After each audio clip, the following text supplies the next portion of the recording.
Yeah. Okay, so what I thought we'd do is just sort of just have a chat. So, Ian, what was your first bike?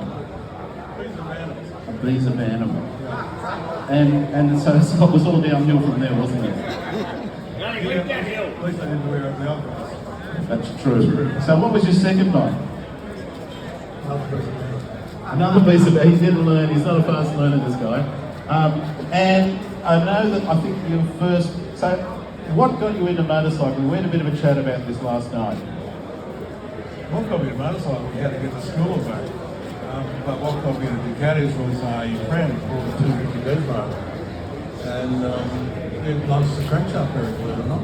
So I'm fairly good at it. And I fixed it. I looked inside, it was like a big clock, I thought it was beautiful. And that's a fascination that's been written out for 52 years and about 6 months. I'm not counting that. So then you actually went to university to become a school teacher. Now, to those of us that were school teachers, I think you made a right move. Yeah, the education probably does too. Yeah. I was studying geology and chemistry, and I did realise that after about 2.5 years, I had dealt with the workload on a couple of majors, but the education course was total, pure, unadulterated bullshit. It really was. I don't know how they make courses out of it. And I figured out at that time that the education department and we were never going to be friends, so I did them a favour and I got it off. And so what was next? I was 73. And so how did you actually get in the motorcycle trade? After that year ago, I did anything. I actually spent 6 weeks putting Leyland P76s together. Not proud of it. The writing was on the wall. I was going to go broke, and I did it in a week after that. But there was an ad in the paper, Saturday Herald, I believe, for a motorcycle mechanic for a certain Ducati distributor who wanted Ducati mechanic. What was the description? Experience preferred but not essential. I applied. Well, I was only a bloke that did apply, so I obviously got this job. And that was Fraser's? Yeah. And that's where the Ducati thing really started? Yeah, it had some highs and lows. The bloke was running the workshop unfortunately died in a motorcycle accident the year after, so it's like sort of inherited his job. He didn't want to do that later. And I ran their workshop for the next 3.5 years. And sort of, we had differences of opinion on sort of everything. And so that's when you set up on your own. Did you go straight to, when I first met you were in Lincoln? I had no intention of getting into business myself. I was fixing the cars here. And so tell us, walk us through that way. I was planning on going back to uni and probably finishing the chemistry degree, not geology. Geologists at the time were caught up with the thing called the Poseidon adventure. Poseidon Nickelmite got upside down, and there was geologists picking up papers on when the safe in the life park. It was over. But then looking at lasers and chemistry and stuff, what they basically do, what are instruments for checking on processes, sort of how the neuron uses it. And that really not happening. So I was sitting in the driver one day, a couple of weeks after I left my break. He turned up in his car and he said he had a busted wheel and bent forks in his park. I fixed them. Good. So I fixed it. He came back the weekend and he brought his mate with him. His mate said, nice job. Look, busted engine in the car and they fixed that. Good. And it just got totally out of control from the simple stuff. I never intended to be a full-time self-employed academic. Never. So it was all a happy accident. Or maybe happy is not the right word, but an accident. Looking back on it, it reminded me of a movie called Being There. Peter Sellers. And Shirley MacLaine. All these good things happened to the bloke, not because he ever planned it, he was just there. And there's something happened around him. Probably like that. Yeah. So then when did you go to Lidcombe? Was that the first job? I worked out in the garage for a while, and the council came in and talked to me. Nice mate. He climbed over about a dozen blocks in the driveway, got a fancy suit on, a white collar or parking, I was never at the sign. He said, I hear bits and bikes here. They were mine, mate. But I didn't get away with that. And no, actually they were quite decent. They gave me a couple of months. I wasn't making noise, done my neighbours complained. Some people used employment complained. And they gave me a couple of months to sort of organise getting out. And then there was Lidcombe, which was a rat sense, but it's all I could afford. Yeah. I've got to start somewhere.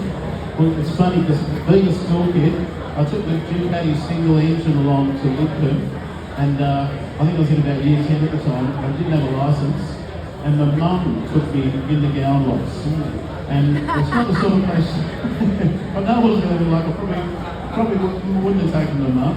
And the boys were out playing baseball with a Conti and a pistol on a Friday afternoon. And they're on the street there, hurling this Kentucky pistol, smacking it down the road with the Conti muffler. And I don't think she knew what actually was what hit her. Well, no, it wasn't a pistol. No, that actually got worse. Apparently one night somebody bowled a born in 1960 pistol, not hit it with a gun. It was a good hit. It flew up about 3 stories. It's straight down the air inlet of the air conditioning with a pipe which set out a shower of sparks and stopped working. And Will dropped the back and they're going to say, put the engine together. And a bloke called Alan Johnson, who's quite famous A-grader, not bloke, rode really fast on a water-cooled Passo air drill. And the Passo engine had a 31 train. And he was a bridgie, was sent out to fix it. And he climbed up 3 stories, looked at there's an 860 piston stuck in the bone. Looks at it, I recognise it, tucks it back over the fence, and went home. Now, so Lidcombe, you're there with Arthur, and that seemed to sort of grow and grow and grow. It did. And I remember walking in and thinking, I was looking at the floorboards that were actually completely soaked with oil. We didn't do that, we bought it like that. Was that like that? Yeah. Oh, right. And then, of course, and that's when you started dabbling in racing and a few other bits and pieces. And of course, you had Miller there, or did he arrive at, a few of those guys. And then obviously the move to Belmore, I suppose. Is that just because you outgrew the place? Absolutely. Couldn't close the doors anymore. Yeah. Then we moved to Belmore. And how many years were there? Started there in 1983, and I was there until I had enough of being in front of the public in 1999. I needed a bit of time out. Yeah. And of course, it's still kicking along with the name, and is doing really well. Now, the racing side of stuff, it's almost like Ducatis and racing is sort of like a natural progression. Did you? Is that something that you meant to happen, or was that just another thing that you sort of fell into? There were 2 reasons. One is to learn the trade. Chasing the ragged edge of finance of self-destruction teaches you very quickly how to put an engine together that stays together. Doing that on the road will take you years of realising it probably weren't quite right. Doing it on a racing bike, you'll fly out on the first weekend, and getting down on your hands and knees in front of the crowd and picking up the pieces is a lesson you never forget. But do it long enough when you actually become better at what you're doing for road bikes. Absolutely. And the other thing was one of reputation, not mine, but Ducati's, because a couple of times our 2 boys started out as C graders, as everyone does, and I got called up to the tower at Oran Park one day, and the secretary of the ACU said to me, Ian, you've got to get yourself a proper racing bike now because it's been upgraded to B grade. And I thought, that's insulting. But they all around Australia have set flat records in one every race in the last 6 months at LNBC, and now I need a proper racing bike. I was angry at that. So I walked out the door and Arthur said to me, what's the matter, mate? I didn't think I could be read quite that easily, but I was bloody furious. Driven back to the shop, they pulled it apart and made it better. And about 6 months later, I got called back to the tower on the park again. And the same person said to me, hey, you've got to get a decent racing bike this time. I've never forgotten it because we had been upgraded to B-grade as well. And we had the same experience, but we'd been all around the country, we won everything for 6 months. We set that lap records in the last one, and we still needed a decent racing bike. Actually, did it. I'm sorry. I can actually remember, and all the Ducati fans here would remember when they would disparagingly call them mobile air compressors and things like that, you know, because they were cheap. That was great, Crosby. But and you know, and really Ian and that group had a lot of raising the reputation. Of course, that was about also the time the Top Brown started getting involved, and all of a sudden people started sitting up and taking notice. Because you look at Ducatis now, you know, where they are absolutely at the front, and it's been a pretty long ascension. It took a long time, and there were 2 other instances in that same story. Actually, one was an incident, and his lack of incident was interesting. But the 3rd time, I got called up to tower. Ian, you've got to get a decent racing bike again, because Chris is now A-grade. So we got the top of the B-grade, we set flat records and won everything for 6 months in unlimited B, with the same improper and not decent racing bike. Which I thought was getting a bit ridiculous. But Chris retired at that time because he had a wife and a mortgage and a family, and he wanted to get A-grade, and he did. Peter Neal kept on going. And at Bathurst one year, in 1994, we rebuilt the engine big time the year before. It was fast, it was seriously fast.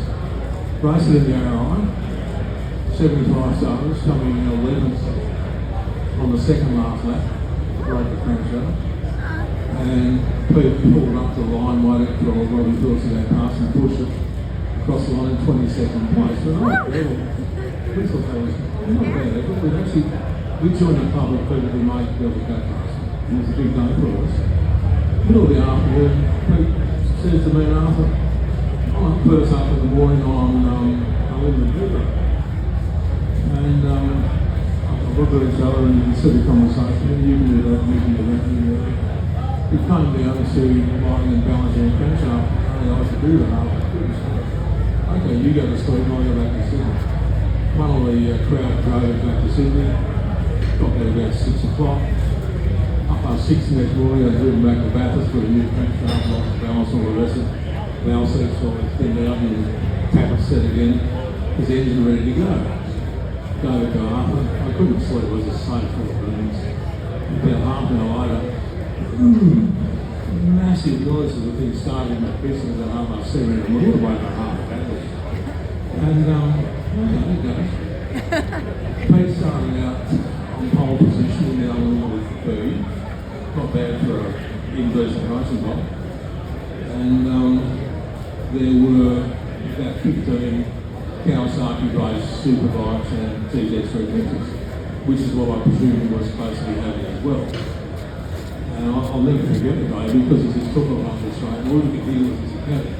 We couldn't hear any of the Yamahas that knew the Kawasaki was tucked in the caddy and the ground was shaking.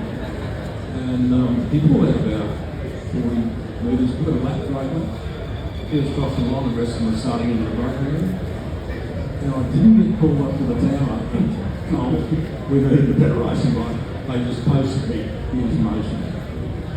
The same information. That he'd been upgraded to A-grade, yeah. They didn't offend me again. Yeah, fantastic. So looking back, what do you sort of see as the things that you would like to hang your hat on? You know, like the things that you just sort of feel are your proudest achievements, and of which there are many. Probably different things what most people think. You know, in the motor trades in New South Wales, there are about 11,500 small businesses with apprentices in what's called the motor industry. And that's bikes and cars and trucks and light engines and anything that uses a combustion engine basically. And once a year, the text award a Medal of Excellence to the person who gets the highest marks in their courses.